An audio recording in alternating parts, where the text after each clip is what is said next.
tidak akan bisa menjadi bahagia dan sejahtera jika masyarakat itu gagal dalam membangun keluarga kecil yang ada di dalamnya. Dan jika kita berbicara tentang keluarga, maka itu artinya kita juga akan berbicara tentang salah satu unsur terpenting dalam keluarga, yaitu anak. Anak dalam kisah Ibrahim alaihissalam diperankan oleh sosok Ismail alaihissalam. Jemaah yang berbahagia, pada kesempatan yang berbahagia ini, kita mari mengambil pelajaran dari kisah Ibrahim, kisah Ismail, kisah Sarah dan kisah Hajar. Karena syariat kurban ini Allah Subhanahu wa taala jadikan kita sebagai untuk melanjutkan syariat dari Nabi Ibrahim alaihissalam. Kisah ini sudah sangat masyhur, kita semua pasti sudah mengetahuinya. Tetapi mari kita saling mengingatkan kembali dan mengambil pelajaran agar sadar apa yang dapat kita ambil. Kisah ini secara lengkap dituliskan dalam ayat Al-Quran dalam Quran surah As-Saffat ayat 99 sampai ayat 111. A'udzu billahi minasyaitonir rajim. Wa qala inni dhahibun ila rabbi sayahdin. Dan ingatlah ketika Ibrahim berkata,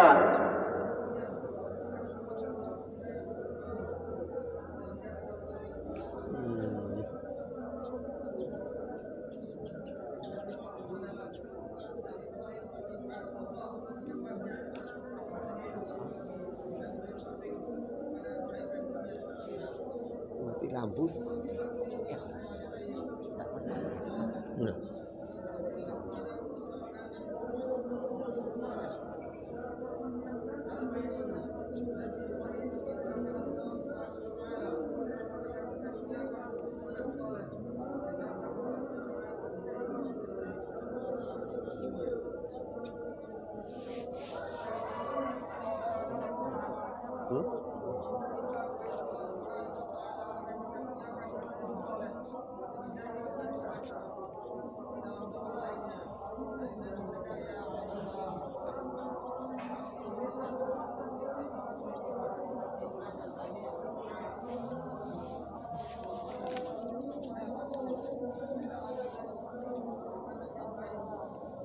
bukan hanya mengejar sukses dalam dunianya, seharusnya yang lebih ditekankan adalah pendidikan anak.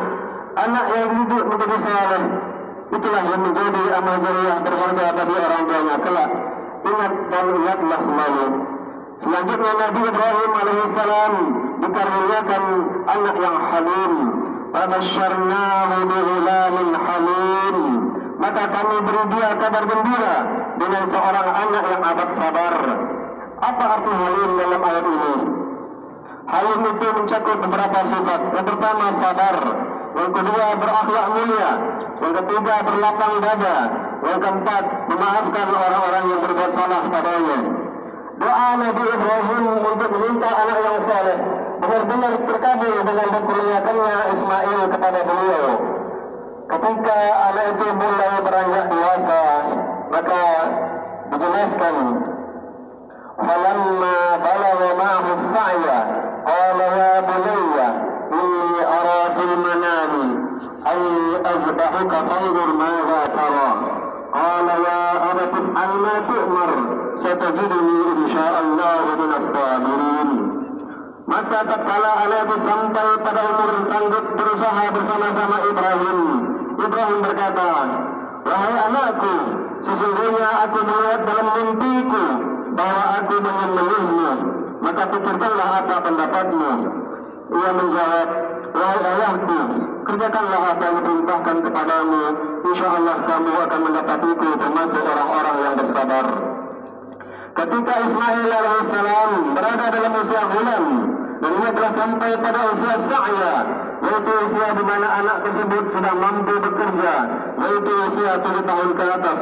Pada usia tersebut benar-benar Ibrahim sangat mencintainya dan orang tuanya merasa putranya benar-benar sudah bisa mendatangkan banyak manfaat.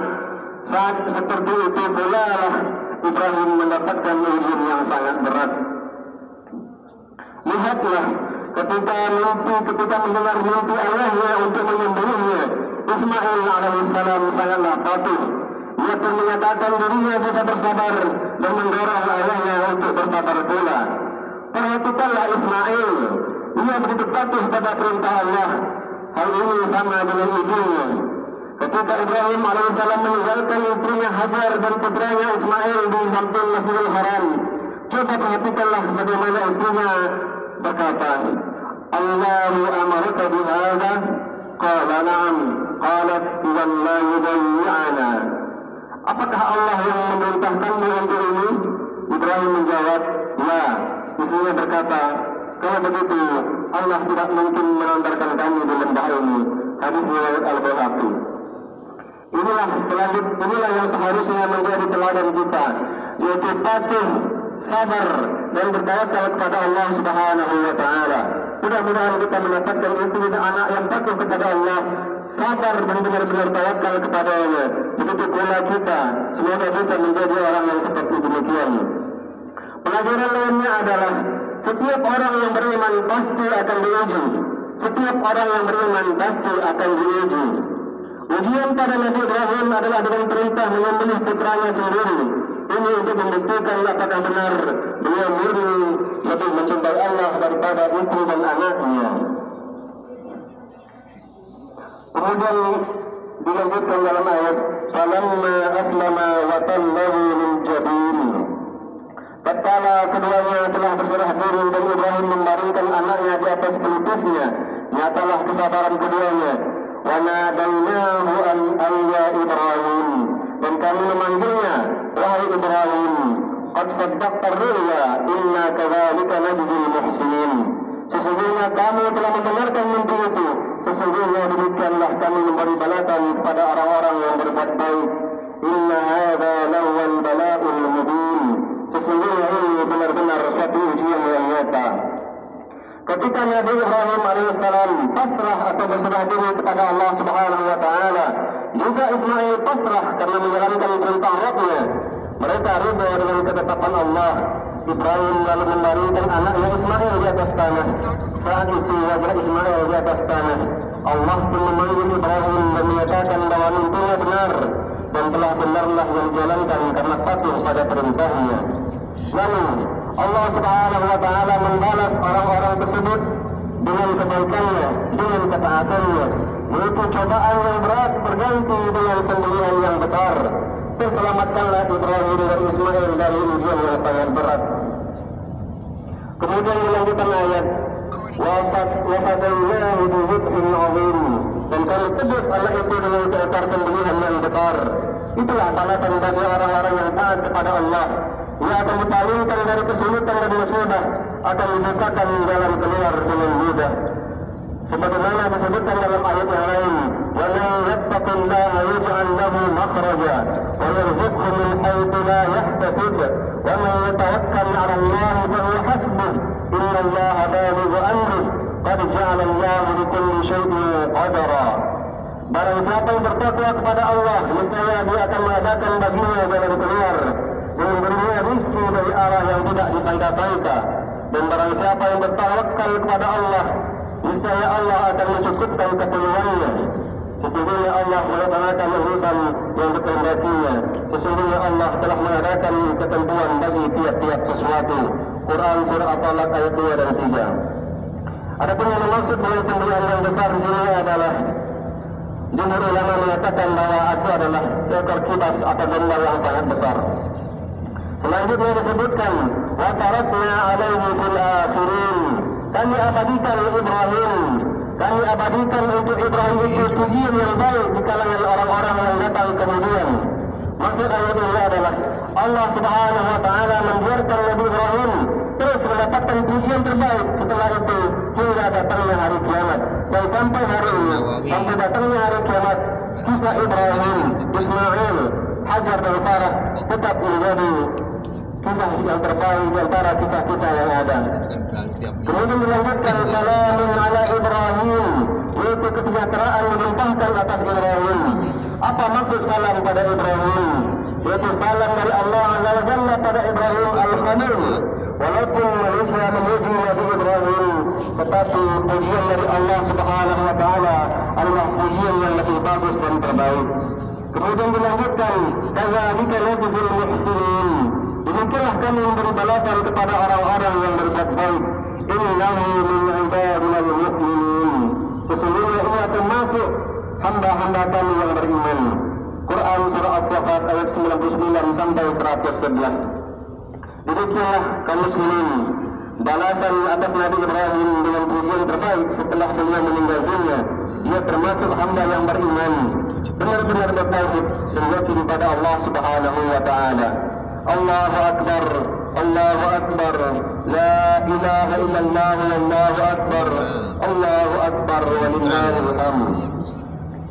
Semoga kisah yang singkat ini bisa kita ambil pelajaran dan mengiktibar dalam kehidupan kita sehari-hari. Semoga kita bisa mencontoh Nabi Ibrahim alaihissalam dalam bertauhid, dalam bersabar dan penuh dengan ketaatan kepada Allah Subhanahu wa taala. Serta semoga ibadah kita dan berkorban pada hari ini dan hari-hari tasyrik yang akan datang diterima oleh Allah Subhanahu wa taala. Allahu akbar, Allahu akbar, la ilaha illallah, Allahu akbar, Allahu akbar walillahil hamd. Saudara-saudaraku kaum muslimin dan muslimat rahimani Allah wa iyyakum. Marilah kita tutup khutbah ini dengan doa-doa munajat kita kepada Allah Subhanahu wa taala. Bermohon agar Allah Subhanahu wa taala memberikan kepada kita segala kemudahan untuk dapat taat kepada-Nya. Kemudian kita bersabar dalam meninggalkan larangan-larangannya dan memberikan kita pula kesabaran ketika kita mendapatkan musibah sebagaimana yang sedang kita alami pada hari-hari ini. Ya Allah, Engkaulah Tuhan yang menciptakan kami. Engkaulah satu-satunya yang berhak untuk kami sembah. Hari ini kami datang mengetuk pintu ampunan-Mu. Hari ini kami hadir bersimpuh dengan penuh dosa yang melekat di tubuh kami yang lemah ini. Ya Allah, betapa sering kami lupa bahawa kehidupan dunia ini sangatlah singkat, hingga kami pun jatuh dan jatuh lagi dalam kedurhakaan kepada perintah-perintah-Mu. Ya Allah, ampunilah kami, ampunilah kami, ampunilah kami. Ya Allah, jika Engkau menutup pintu ampunan-Mu yang agung, kepada siapa lagi kami harus mencari ampunan? Ya Allah, ya Rabbana, dari bumi kami Indonesia ini, perkenankanlah doa kami untuk saudara-saudara kami kaum muslimin yang terjajah dan tertindas. Kepada kaum muslimin yang terjajah dan tertindas di berbagai belahan bumi ini, ya Rabbana, berikan keteguhan dan kesabaran kepada saudara-saudara kami di Syria, di Palestina, di Myanmar, dan dimanapun mereka yang tertindas. Kerahkan bala tentara-Mu di alam semesta ini untuk menegakkan para penindas mereka sehancur-hancurnya. Lindungilah kehormatan saudara-saudara kami. Jadikan mereka yang gugur sebagai syuhada yang selalu hidup di sisi-Mu. Segerakan pertolongan-Mu untuk mereka, ya Rabbal Alamin. Ya Allah, ya Rabbana, di sisa-sisa hidup kami, berikanlah kekuatan kepada kami untuk selalu berbakti dan menjadi anak yang soleh untuk ayah bunda kami. Jika mereka masih hidup, izinkanlah kami untuk berkhidmat menjalani mereka dengan sebaik-baiknya di sisa-sisa umur mereka. Jika ayah bunda kami telah tiada, maka izinkanlah kami untuk menjadi sisa-sisa kebaikan mereka yang terus-menerus menjadi ladang kebaikan penerang alam kubur mereka. Ya Allah, ampunilah segala kedurhakaan kami kepada ayah bunda kami.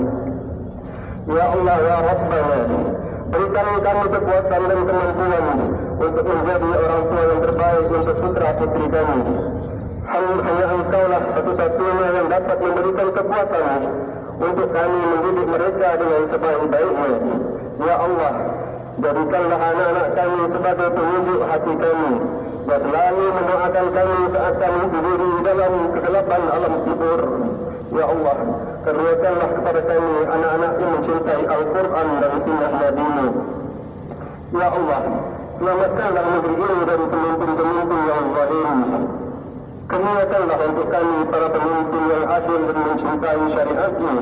Izinkan kami untuk menikmati indahnya negeri ini di bawah naungan syariat-Mu yang maha adil.